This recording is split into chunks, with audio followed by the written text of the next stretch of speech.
Sure. Do you need this? No. Okay. So I'm just curious, so you said that the proposed project meets the needs, should meet our needs of our fire department for the next 50 years. Our current project is 100 years old, and it took us 40 years to get where we are today. So maybe we should be thinking that it should hopefully last us longer than 50 years, right? Is that a standard thing that we generally design projects just 50 years out? The 50-year concept comes from a level of design. So if you talk about a pre-engineered metal building, it has what they call a probable useful lifespan, a PUL, of 20 years. Banks won't give you a loan on a pre-engineered metal building for more than 20 years. If you build something like a residential home, something, wood framed, concrete block foundation, they think that's a 30-year probable useful lifespan, or more. You get certainly 50, but banks will go 30 years, right? So the structures that we have to design for essential facility is all structural steel, concrete, and block. It's not flammable. They know it has a durability factor that will go to 50 years. So this is what they call a 50-year probable useful lifespan. Will we get more than that? Just like you can. Guess what? That building it's the same thing now. It's concrete, it's block, it's brick. The only problem is it's too small. Well, and so I see myself back here in the same room 50 years from now.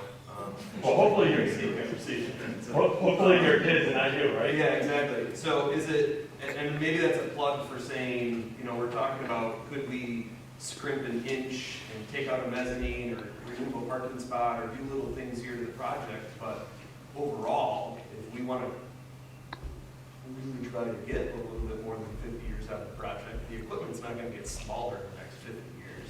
We're not going to get less equipment in the next 50 years. We're going to probably get more equipment in the next 50 years. So if we're going to spend $16 million on a project, I'd like to make sure it's future-proofed as long as humanly possible. So that's a really good concept, and I'm glad you brought that up, all right?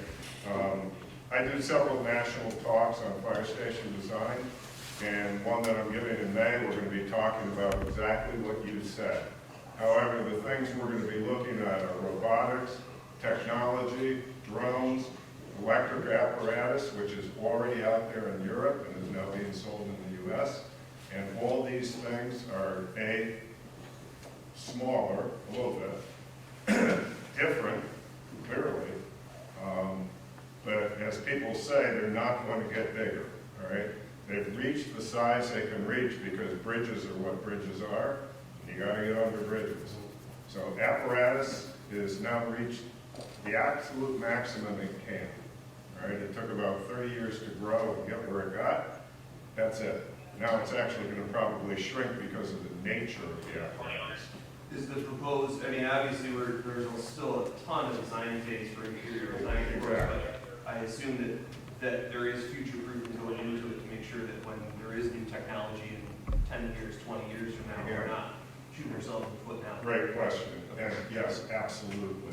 So we're looking at, as much future proofing as we can, and what we do is exactly what HB does, which is exactly what Matt does, which is put in the future proofing, put in the essentials, get out the wish list, and hold the costs down, as much as humanly possible, and still get you that 50 to 75-year building. And that's exactly what we're looking at doing. What happens with the existing municipal building? So we talk about, let's say a referendum gets passed, let's say we decide to move forward, we all get there, make that happen. If the existing municipal building, once we're out of there and then the feasibility study is done on that, and that ends up not being feasible, what's the plan B? I think the only unknown sitting here today will be the level of renovation that will be able to occur. So, the fire station, I'm going to go back to my original statement. The fire station is a very known entity because it's new construction. We do $350 million a year. We'll be good with the new construction. When we get into the the level of abatement, if there is any, and so forth, and what it's gonna cost to structurally reinforce the building just to take elevators and things of that nature. That will help to drive the design and the amount of program that's gonna get done in the space. It's our job to design it to that budget of $5 million, $3.7 million in hard cost construction, right? So that's the process, but it also starts with just understanding if we don't have the referendum approved, we're not going anywhere. The other thing we haven't touched on at all tonight, and there are no, if anybody says I guaranteed it, or I kind of hinted at it, or I said it could happen, I'm not assuming or suggesting anything, I'm just giving you a fact. There is more money out there today in grants for brick and mortar construction of public facilities than there has been since 2008. Did I say that we're going to get free money? No. Okay. Is there more money, is there more AFG money out there than it has been in 15 years? Yes. If nobody can apply for a grant without an approved project, we will certainly go after every grant available. We cannot do it until the referendum is passed. The grants could offset this project to the tune of millions of dollars. Is it 15 million? No. Could it be $1 million? Could it be 100,000? Could it be just a new generator? Could be. I'm not guaranteeing it. I'm not suggesting it's going to happen. I would not hinge your vote one way or the other on the possibility of getting grant money. I'm just telling you, if you're thinking about, is now a good time to do this, yes or no? You have to look at the bond rates, and you have to look at the availability of grants. And right now, both of those factors are in your favor. Let me ask this gentleman back here, because yeah. Okay, so, a couple things here. Totally get what you say. If I park my car in the garage versus I park my car in the driveway, my car's gonna last longer. Totally get that, okay? I think we also all agree it needs to get done. And the way that this is gonna get passed is if we reduce the budget even more. Okay, it's exciting that you dropped off $2 million. That young lady's question was never answered, which was, the proposed site has 4 bays. Can it be done with 3 or less? And the answer is yes. It just means that the stuff is gonna have to get parked outside, correct? Yes. Okay. Second thing, I don't know if it was the last one or the previous one, you had said that if we do individual bunk rooms, it was gonna be $2,400 just for the doorways. But then you also had to do the heat and other stuff that you had said that I don't quite remember exactly. I didn't get a long look at it, but it looked like you had individual bunk rooms on that proposed plan. No, those are, right now, this is schematic, but right now it's showing double bunks.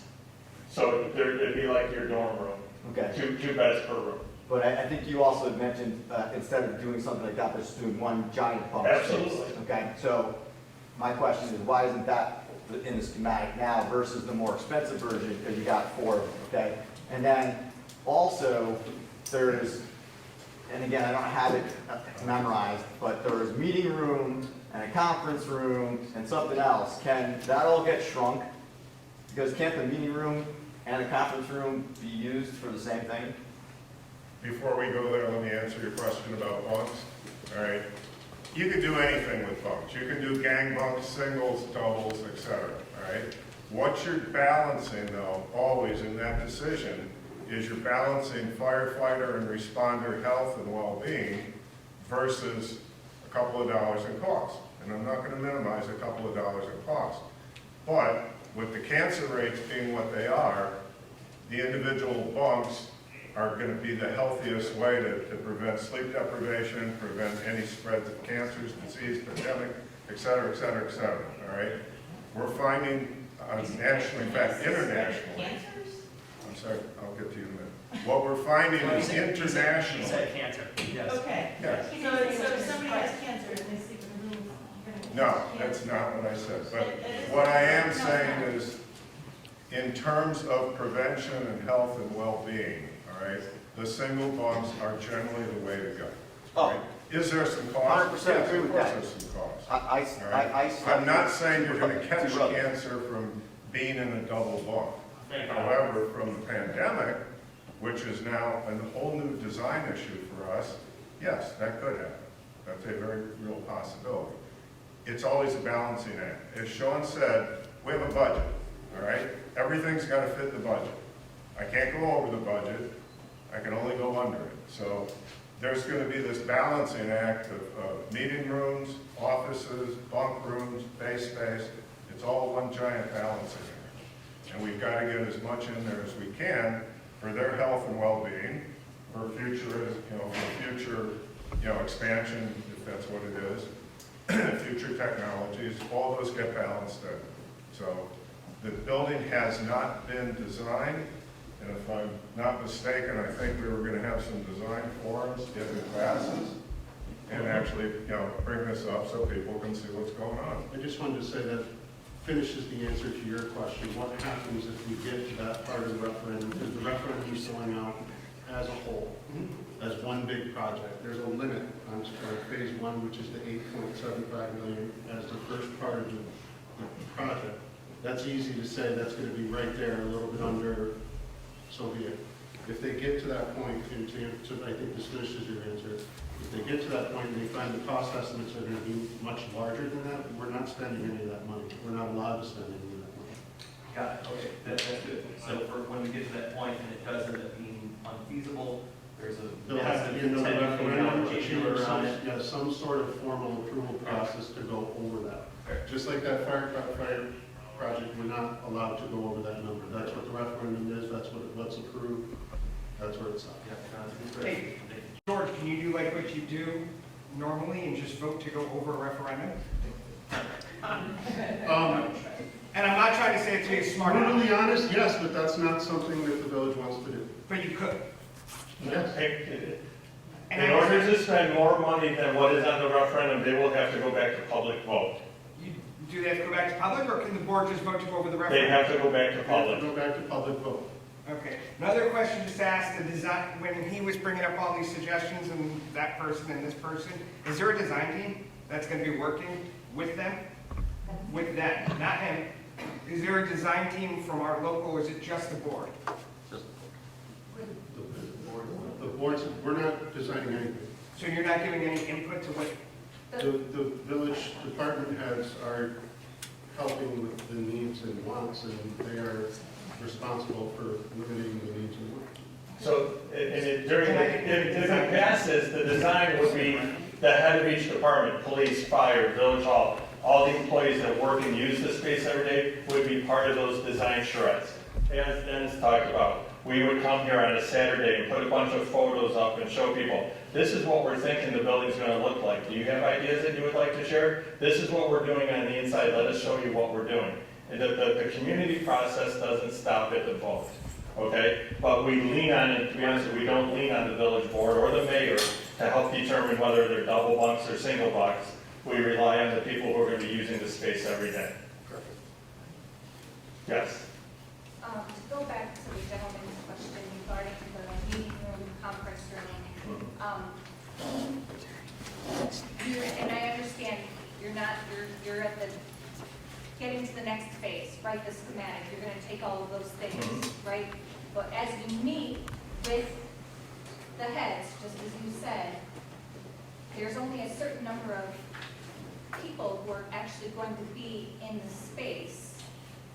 And so to reevaluate, do they need a meeting room, a conference room, some of those repetitive spaces or duplicated spaces? Yeah. Is that something, as you go through the schematic design, you can narrow down? And I understand the footprint of the base is set, right? And if you take her point and you say, take away a third of another bay, so now we're down at 3 bays, right, the square footage gets smaller yet again, and it repeats up on top.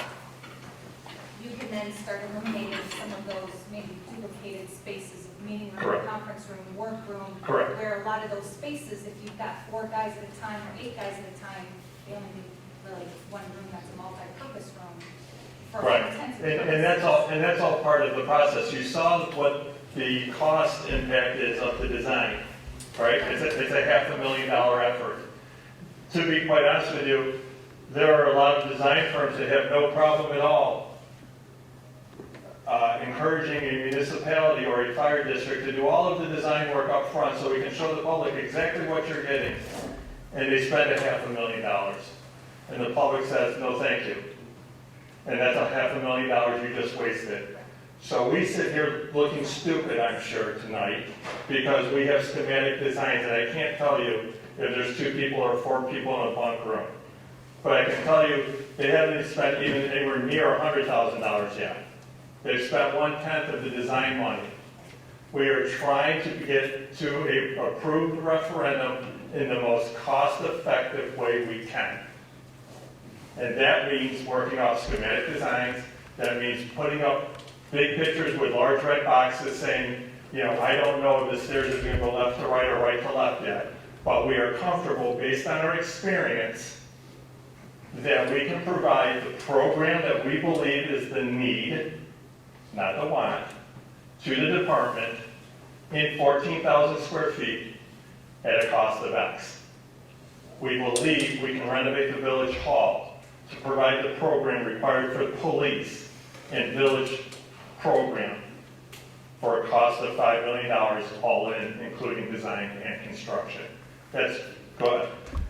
So with that, and this is another question based on what we just said, and hearing the input today and the questions that we've had, at the next forum, would you or could you come back and say, we've reevaluated because now we're in further detail meeting with the heads, right? And we've been able to combine spaces that we can now reduce by another 1,000 square feet, and we are able to reduce the cost by another $500,000. Is that a feasible thought process as you go more and more detail? Trust me, I understand the design process, right? Okay? And so my question being on the flip side as a resident, as we get further down in the details, could this footprint get yet again a little smaller and a little less expensive as we go through that? It could. Okay. It could. We're up against a fine line right now, to be honest, where we've exceeded schematic design effort, if you will, time. The amount of time that's gone into this, trust me, is far greater than what we've ever had to do before for a number of reasons that it doesn't matter why. But, so to try and get to that level of program development in the next 2 weeks, prior to referendum is difficult. We're going to have more discussions for sure, but I can tell you, we just finished Charlton. I forget what the budget was. I think it was I forget the budget. But I know we didn't spend $180,000 of it. When it was all said and done, and everything was built, and the grass was growing, and everything was hit, we were $180,000 under budget. It didn't mean they all went and bought new sweatshirts and boots. It was $180,000 that wasn't borrowed. The tax implication was far less than what was originally proposed in a meeting just like this, with a bunch of people who had failed their fire station 3 times in a row because they didn't need a new one. And they finally said, if not now, when? And we sat here 5 years ago and the cost was $3 million, and now it's over $4 million, and how much longer are we going to do this? But at the end of the day, they were under budget. Most of the projects we do are under budget. And we have no legal right, nor can we spend any more than the budget. It can't happen. So, we can the save the dollar goes on from today to the day they move in. Because nobody, and obviously this gentleman's not going to be in office next year, right? He's not. Nobody wants to be that guy that says, we didn't provide what we told you we were going to. Everybody wants to be under budget. There's not a politician out there that doesn't want to try and save money and look good. Simply put. And I think to be fair, and I think this might be a lot of the hostility from individuals in the room, and I felt that too, is 2 years ago we were told there was one possibility for a new fire station, and that it was at the park. Yep. And it had to be this, period. There was no other possible solution. Everything's been done, everything's been vetted, stop asking. And then all of a sudden, there was a little bit more pushback. And within the last 60 days, 90 days, we've got a whole new option that had never been on the table in a public meeting that I had been part of 2 years ago. A whole new option all of a sudden appeared out of thin air with a 2-story building. And then there was additional pushback. And then in the last 30 days now, or 3 weeks, you just shaved another however many square feet off the building, and you got it down a little bit more, and you keep shaving and shaving and shaving. That's beautiful. But I think in defense of the hostility that we have from the community pool here, what the hell? We started Right, 2 well, years ago, and it was, this is it. And now it's, oh, well, we could do this too. Well, what else could we do too? 2 years ago, the village board felt that the park location was the desired location. Not everybody in the village is in this room tonight. Agreed. That's what they thought. They got a lot of pushback on it. Went to the point where we spent 2 years looking for every different site we could, right? They did a survey online. The survey says, yeah, take that municipal lot, which they thought, to be honest with you, was hands off, no way we could ever do that, we will get crucified. I think there still will be people. There's crucifixions every week here. But what was surprising was, if you looked at the poll results, right, there was a lot for the municipal, not a lot for the library, and even fewer that said neither. So they're like, okay, this is what the community wants. I'm here to tell you, I begged you 3 weeks ago, before everybody started calling me names, said, please let us get to the next step. Please give me 3 weeks. Please let me do what I do. What I did in the last 3 weeks, I do for every client. I didn't do it because we got pushback at a public forum. We do it for every client. When I say every client, the last 15 I've done. Okay? That's our goal, our job. Why we get hired by people is because we will find the most cost-effective long-term solution to your fire and EMS needs. Simply put. They've got a ton of experience, he's got a ton of experience. I've been doing it for a little bit. That's our job, that's our role, that's what we do. It's a process. Everything we talked about. Doubles, singles, quads, gangs, we've done all of them. Part of the process that we haven't done yet is once the referendum is approved, we will take the fire department, we tour 4 other fire stations all over Albany and Syracuse. And we show them different ways that people get it done.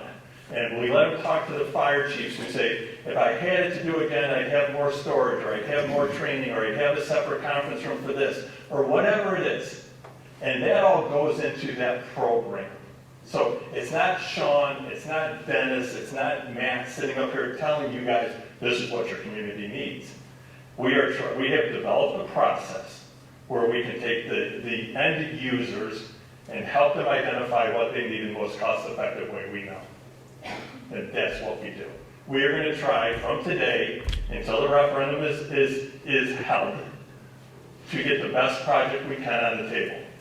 If it's passed, and if we're hired past the referendum, which I am not right now, then we will do everything we can to design the best set of documents to come in at the best budget we can for the village. That is our only role and our only goal here. I'm not going to call on you again because of what you called me, so you put your hand down. I think it's important to know, we didn't have a site to work with. If you really think I'm going to recognize you after what you just called me, you are misguided. I'll inquire what state of So, you were just mentioning if you're hired, I'm wondering, and I'm probably maybe I'm a little young and didn't pay attention before now. And I have been recently, and I support first responders. I have a daughter whose friend's father is a village firefighter. I think everybody was looking, for clarity and transparency. It's not that we're against firefighters. Do you know what I'm saying?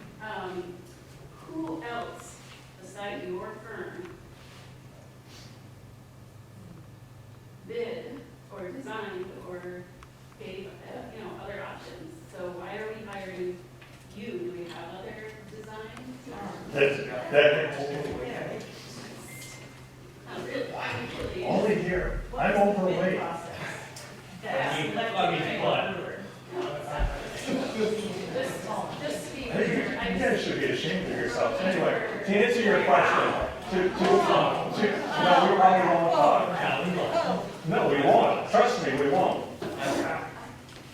To answer your question, and I think there's a little, maybe I didn't explain it well. Huber Brewer is a construction management company. We do not design the building. We manage the budget and the construction of projects. We also manage what they call the feasibility study and the referendum phase. That's what I do. Okay, I'm a construction manager. I build things for a living. All right? I handle the budgets, I handle the schedules, I handle the change orders, all of that stuff. Dennis here is the design team.